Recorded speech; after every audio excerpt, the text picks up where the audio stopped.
Nkulamusizzaako mu linnya lya Mukama waffe Yesu, amannya Catherine Mitala. Olwaleero enjiri tugenda kugisoma mu kitabo kya Luka 15 nga tutandikira ku lunyiriri lw'11. Era ntandika okusoma kati. N'agamba nti waliwo omuntu eyalina batabani be babiri. Omuto n'agamba kitaawe nti, kitange, mpa omugabo gw'ebintu ebiŋŋwanidde. Kale n'abagabanyiza ebintu eby'obulamu bwe. Awo oluvannyuma lw'ennaku si nnyingi, omwana oyo omuto n'akuŋŋaanya ebibye byonna, n'atambula n'agenda mu nsi ey'ewala, n'asaasaanyiza eyo ebintu bye mu mpisa embi. Awo bwe yamala okubirya byonna, enjala ennyingi n'egwa mu nsi omwo, n'atandika okudaaga. N'agenda ne yeegatta n'omwami ow'omu nsi eyo. Omwami oyo n'amusindika mu kyalo kye okulundanga embizzi. Yeegombanga okukkuta ebikuta eby'embizzi ze byalyanga, ne wataba muntu amuwa. Naye bwe yeddamu n'agamba nti, abaweereza bameka ab'empeera aba kitange abakkuta emmere ne balemwa, nange naafiira wa n'enjala? N'agolokoka ne ŋŋenda eri kitange, ne mmugamba nti, kitange, nnyonoonye eri eggulu ne mu maaso go. Sikyasaana kuyitibwa mwana wo, nfuule omu ku baweereza bo ab'empeera. N'agolokoka n'agenda eri kitaawe. Naye yali akyali wala. Kitaawe n'amulengera, n'amusaasira, n'adduka n'amugwa mu kifuba, n'amunywegera nnyo. Oyo omwana n'amugamba nti, kitange, nnyonoonye eri eggulu ne mu maaso go, sikyasaana kuyitibwa mwana wo. Naye kitaawe n'agamba abaddu be nti, mugende muleete mangu olugoye olusinga zonna, mulumwambaze, mumunaanike empeta ku ngalo n'engatto ku bigere bye. Muleete ennyana ya ssava, mugitte tulye tusanyuke. Kubanga omwana wange yali afudde, azuukidde, yali azaaye, azaawuse. Ne batandika okusanyuka. Nkomye ku lunyiriri lwa 24. Tulaba omwana ono. Lwaki Mukama waffe yagera olugero luno nga afaananya abantu babiri, abaana babiri nga balina kitaabwe? Yali afaananya olugero luno kubanga kye kiriwo. Katonda ye kitaffe.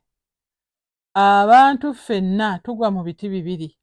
Abamu tugwa mu kiti ky'omwana eyasaba ebibye n'agenda, abalala bagwa mu kiti ky'omwana eyasigala ne kitaawe, kwegamba eyakkiririza mu kitaawe, eyagondera kitaawe. Abaana bano ababiri ndowooza baali bamaze okkula nga bakulu ekimala. Omuto n'agamba taata we nti, naye taata, okimanyi nti ebyange bimpeeko ng'okyali mulamu. Simanyi oba yeeraliikirira munne oba kiki, simanyi. Naye bwe baamala okubimuwa, nnaku si nnyingi, omulenzi n'apaakinga ebintu bye byonna n'akola ki, n'agenda. Era kitaawe kyemmanyi yamanya, naye yamuleka.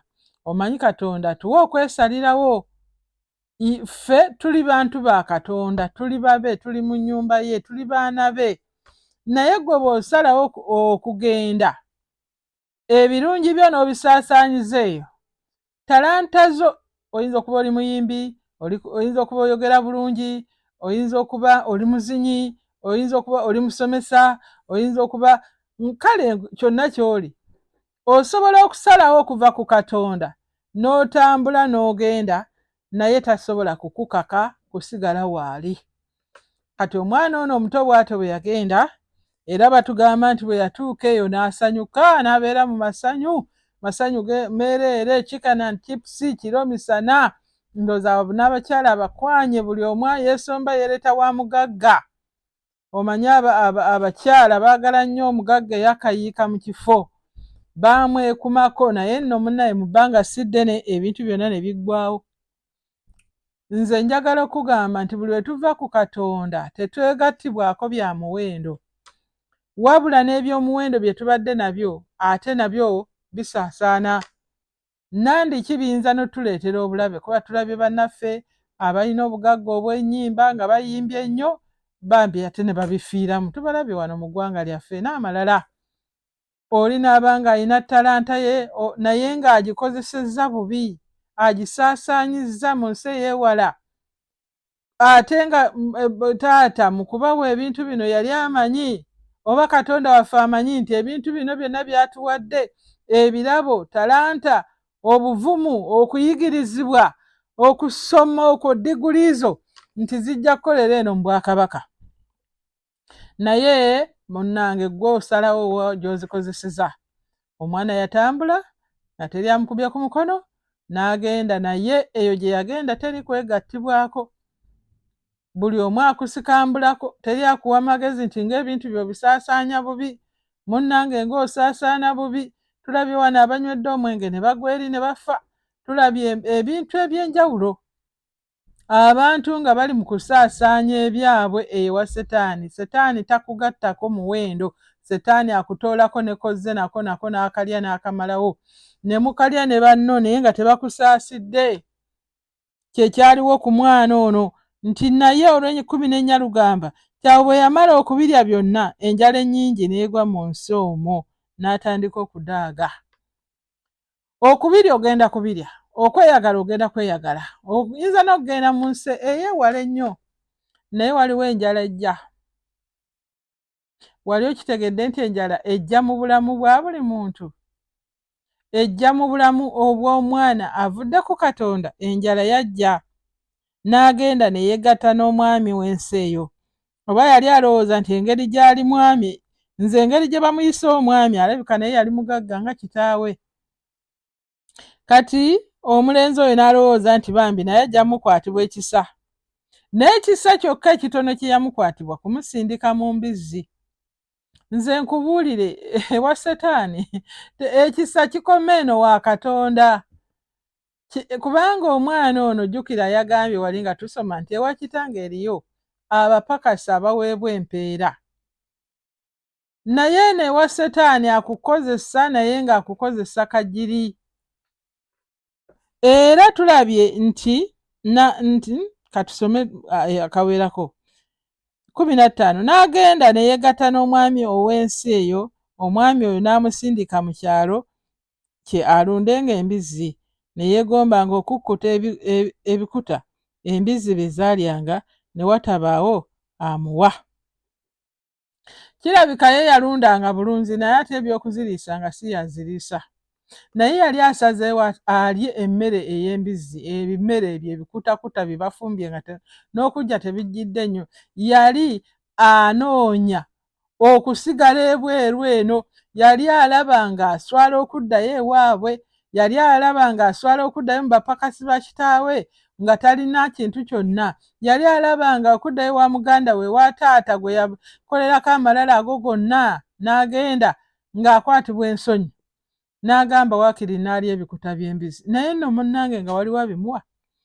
Teyabaamuwa bikuta bya mbizzi. Nze njagala okugamba ewa Setaani. Setaani ajja kulimba kumaleko byonna naye ne bw'oneegomba ebikuta by'embizzi ewa Setaani tebagenda bikuwa. Olw'17 lugamba naye bwe yeddamu. Akantu nno kano kakulu nnyo ate nkakwagaliza. Omwana ono bwe yeddamu, okweddamu kwe kutuula n'olowooza navaawa, mbaddewa era ndi ludda wa, n'ogeraageranya embeera gye walimu. Era kyemmanyi yageraageranya embeera gye yalimu wa kitaawe ddala nga yali nnungi kuba yagambe wa kitange waliyo emmere eri eno ewa taata. Eno ne bwe weegombayo okulya ey'embizzi teri agenda gikuwa. Naye ewa taata eno ewa Katonda waliyo emmere. Ne yeddamu. Naye bwe yeddamu ensi ng'emaze omunyigootola, ensi ng'emaze omukamula nga bw'oteeka akatundu k'ekikajjo mu kamwa n'okakamula n'okawanda eri nga temuli ttondo. Ensi bw'etyo bwe yamukola. Ne yeddamu n'agamba nti abaweereza bameka ab'empeera aba kitange abakkuta emmere ne balemwa, nange nfiira wano enjala naagolokoka ne ŋŋenda eri kitange. ne mugamba nti kitange ennyonoonye eri eggulu ne mu maaso go, kwe kwenenya. Kwe kwenenya kwe tubagamba. Naffe twenenya, naffe tweddamu ne tulaba nga tetujja kgenda mu maaso na Setaani. Setaani yatujja ku Katonda n'atuwalawala n'atukozesa ebintu bingi ebikambwe, n'atubbako ebyaffe byonna, n'atunywesa omwenge ne tubanga obuwuguwugu. Naye bwe tweddamu ne tugamba tetugenda mu maaso, tugenda kudda mabega ewa kitaffe, ne tukuba about turn, ne tudda emabega ewa kitaffe. Kwe kwenenya. Omusajja ono tewaliiko yamufukuutirira nti kakati ekiseera ky'otuuseemu kizibu nnyo, kibi nnyo. Yakiraba yekka nti nsaanidde nno okwenenya n'enzirayo, kubanga yamanya kitaawe wa kisa. Kitaawe wa kisa, era tugenda kulaba ebyaliwo nti naagolokoka n'agolokoka. N'ebyokumugamba teri yabimugamba, ye yabyegamba yekka. Ennaku gye yali ayiseemu yali asobola okubaako ky'agamba nti si kyasaana kuyitibwa mwana wo, fuule omu ku b'empeera, naye nga ndi wano. N'agolokoka n'agenda eri kitaawe, naye yali ng'akyali wala. Kitaawe n'amulengera n'amusaasira akantu ako. Kitaawe n'amusaasira. Katonda atulaba nga tugolokose, Katonda atulaba nga twezzeemu, Katonda atulaba emitima gyaffe, atulengerera wala n'atusaasira. Teyamubuuza nti ekyakutwala kyali ki, bye watwala biri ludda wa? Nedda, mbu n'amunywegera. Omwana ky'ataasuubira nti taata we akyasobola okuddamu okumunywegera, n'amunyweza mu kifuba kye. Bannange mbakoowola, mujje, Katonda asaasira, Katonda akunywegere, Katonda akwanirize nate famire ye. N'amunywegera nnyo. Olwabirimu olumu oyo omwana n'agamba nti kitange ennyonoonye eri eggulu n'amaaso go, si kyayitibwa mwana wo. Omwana ono yajja n'ekirowoozo eky'okwenenya, naye ate teyakikomya mu kkubo, era yeenenya. Ekyo ebigambo by'ayogera ebyo nti kitange, si kyagwana kuyitibwa omu ku baana bo. Kwe kwenenya, yeeyatulira. Obulokozi bwakweyatulira. Teyatuma nti oba omu ku bapakasi agende nga bannaffe batugamba bw'olifa nga tukusabira. Nedda, ye yennyini ng'akyali mulamu yayatula n'akamwa ke. Omuntu akkiriza n'omutima n'ayatula n'akamwa ke okwenenya n'okukkiriza Katonda. Yayatula n'akamwa ke. Ekyo kye nkwagaliza olwaleero. Nnyonoonye ye yeeraba mu nda ye. Eno enjiri gye tubuulira tetukupikiriza bupikiriza, naye tukubuulira tukulage nti Katonda akyakwagala. Kati gwe olina okusalawo n'oga nti kaŋŋende kanzireyo ewa kitange. Naye kitaawe n'agamba abaddu nti mugende muleete mangu olugoye olusinga zonna, mulumwambaze, mumunaanike empeta ku ngalo. Bannange taata ono wa kisa. Omwana ono yali tannaba kujja ng'amaaso gamusiiba mu kkubo. Kasaliini anajja, oba ku guno omwaka anajja, toofa, oba eyo enjiri gy'awulidde, omukazi oyo gy'abulira ku luguudo oba anajja. Buli kaseera Katonda aba akulindiridde. Katonda akulindiridde okomewo. Komawo eka. Katonda amaaso gamuli mu kkubo, ng'alowooza nti buli njiri gy'owulira eneekuleeta. Tetukusalira musango, naye tukulaga nti weetaaga okwenenya. Teri asalira munne musango, kuba naffe gye twali. Naye taata n'agamba nti muleete olugoye olulungi mulumwambaze olusinga. Egamba lwe butuukirivu. Kirabika biri babimuggyako, ne bamukulubuuta, ne bamunaaza, ne bamusala enviiri, enjala bazisaze buuyo, bamuyonjeza, ne bamwambaza olugoye. Amamala okumwambaza olugoye, abaddu bali be yali azze okufaanana, kitaawe teyamukkiriza kubafaanana. N'agamba mugende mangu muleete olugoye olusinga mumwambaze, mumunaanike empeta. Empeta eraga bwannannyini. Oba oli awo omwana ono bwe yava wano empeta ya kitaawe yamulekera, naye nga kati amusembezza okuba omwana nate. Naawe bw'onokkiriza Yesu Kristo, byonna by'okoze byonna tajja bitunuulira, ajja kuwa empeta, ajja kuwa obwannannyini. obwannannyini ng'omusajja bw'ayambaza omukazi empeta n'omukazi n'amwambaza nga buli omu wa munne. Ne Katonda bw'atukola nga tukomyewo eka atwambaza olugoye olusinga obulungi, n'atwambaza empeta, n'atwambaza engatto, tatuleka awo, tatugamba aha binnyonnyole bye wakola byonna ye ekyakutwala. Amanyi ensi yagwa, ye atunulira kimu kudda. Olwaleero bannange kusaba okomewo eka, muleete ennyana eya ssava mugitte tulye tusanyuke, kubanga omwana wange yali afudde.